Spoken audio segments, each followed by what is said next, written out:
Welcome to another edition or episode of Entrepreneurs on Fuego. We're documenting the journey of amazing women, amazing men, amazing entrepreneurs like Lisa Platt, CEO of West Valley Women.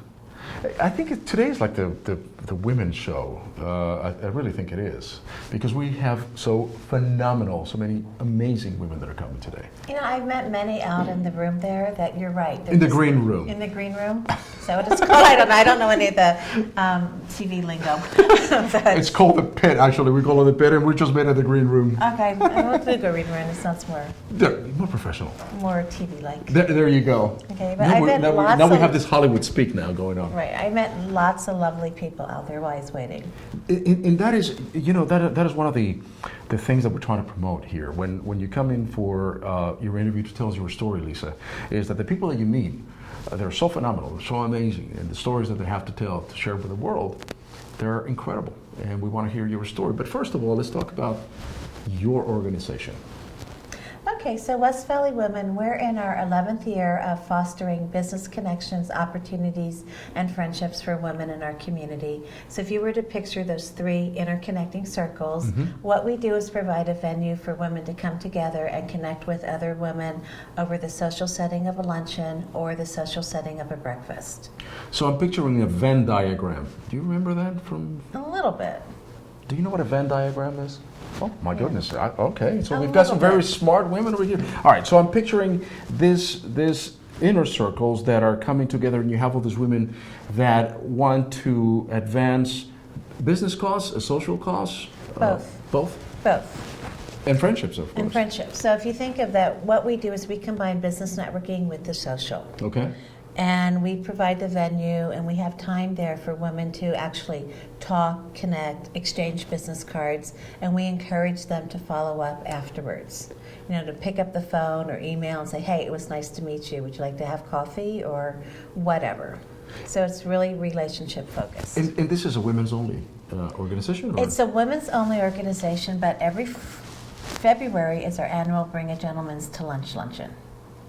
So we do invite the gentleman once a year, and you're definitely welcome. I am inviting myself, even if I'm going to crash that party, man. You do come. We had, I don't know, probably 40 gentlemen this past year. Oh, really? Yes. Really? All right, so you have this amazing organization. How many people do you have in the organization? We have around 175 members, and wonderful. we average about 65, 70 women per luncheon, and we just launched our new Southwest Valley chapter that's meeting quarterly for breakfast.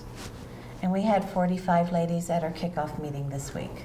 Wow, that is a great organization. And the membership, is it a paid membership? Do you have to join in to be? It is a paid membership, yes. All right. The women that are joining, I would imagine, are from just very different backgrounds and industries. True. Yes? Yes, some are small business owners, some represent nonprofits. Some represent larger organizations, larger businesses. Some represent product lines. Some are self-employed. So it's just a very diverse group. Some are semi-retired. Some are in banking, real estate, mortgage, own sign companies, represent Just every jewelry, industry. makeup, skincare, Yeah. hospitals, healthcare. Just very, very diverse group. Who started this group?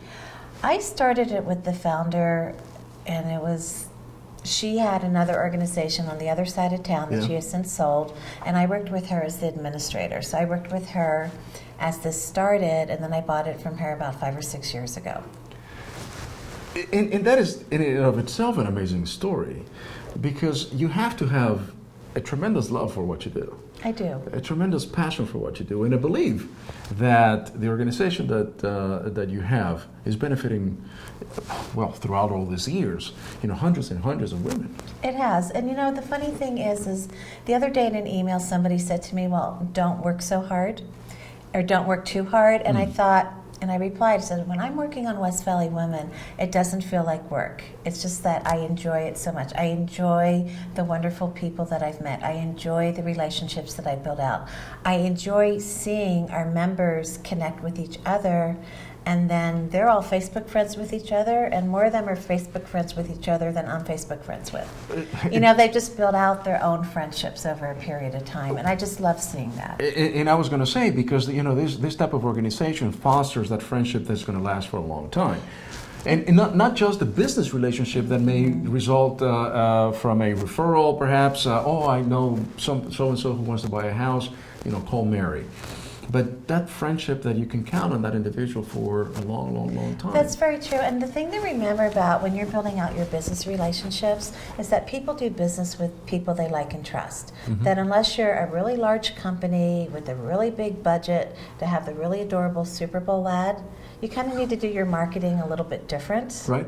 And that's that one-on-one relationship building. And people need to really understand that networking is building relationships. And the people who do that are very, very successful at their networking. And you had a previous guest that, because you sent me the link to that video and I watched some of it, and she basically said that so many people, and I love her for saying this, that when they're networking, they're doing it wrong because it's like me, sale, card. And it's nothing about, let's take time to get to know that person and see how can I help that person. That's actually a shout out from Melina Shah from Networking 360. Yeah. And what is it though? What is it about your organization that is distinct, say, from a chamber of commerce or any other network? Because the competition for networking organizations there's so many out here in the Valley. What makes you distinct? What makes us distinct is that we're not a chamber, we're not as leads groups, we don't have all the requirements. We basically I tell people I have 2 requirements. I ask that people make an on-time reservation and they attend and have a good time. Simple enough. Simple enough. Yep. And if you can't do that, then we're not the organization for you. And I can be a little flexible every so often on the RSVP part. But if you can't come and have a good time, then we're not going to be the right fit. I talked to a lady who teaches business etiquette, and she's been in the business for about 30 years. I interviewed her yesterday, and we're talking about it, the RSVP part of it, now that you brought it up. And we're talking about the fact that RSVP doesn't mean what it used to be. That's true. In the past, reservation s'il vous plaît. That's what it means. That's the actual translation from French. But it means nothing anymore. I'll RSVP, but I can cancel. Don't worry about it. It's not a commitment anymore, is it? No, but it should be. It should be. But if you think about it, networking, if you're going to a networking function, it's a business function. Right. And people make appointments and they keep their appointments in their business world. And it should fit, in my opinion, in that genre. So is this everything that you do, or do you have some other businesses, or do you have? I do a couple other things. I have a new networking coaching business that is just getting launched, and my new website will be out in the next day or 2. It's just getting uploaded to a server as we speak, and that's called Business Networking Made Simple.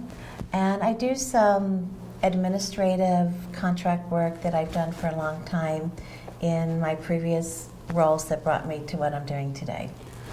You are the networker's networker with all these women. I guess so. I like to think of myself as the Chief Connection Officer. Chief Connection, I like that very much. And how do you, any organization, in order to survive, particularly a networking organization, has to continue adding new members.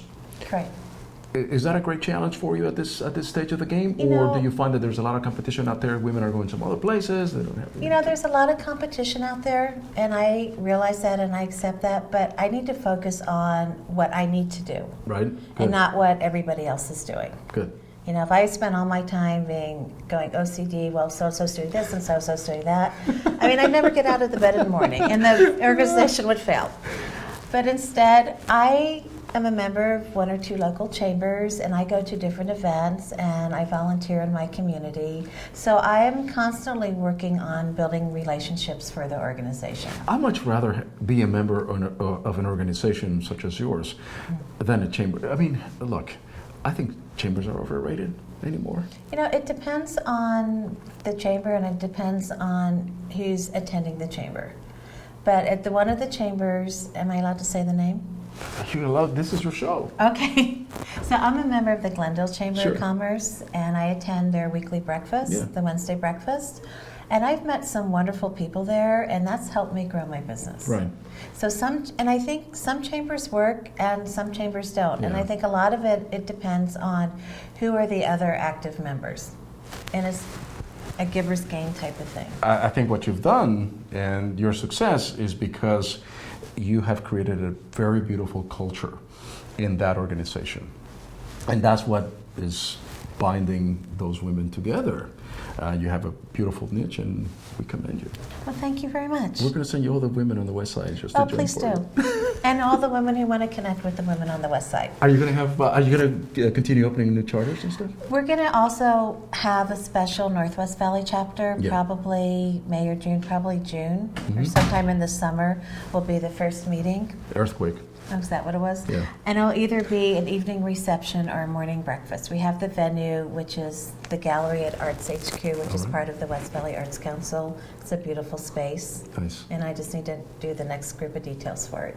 Look at you, man. I'm so incredibly honored that you came down. Well, and thank you. Very, very proud of what you do. And anything that we can do to advance your cause, you just let us know. I will. Thank you so much for having me. This was wonderful. If a lady wants to come in for the first time, is that first time free? We ask that they register, Okay. and there's lots of information on our website at westvalleywomen.org. If they come recommended by entrepreneurs on Fuego, do you think you can cut them a break? I think I might be able to do so. Just have them contact me. There you go. That's what I figured we were going to do. Right. With that, we're out.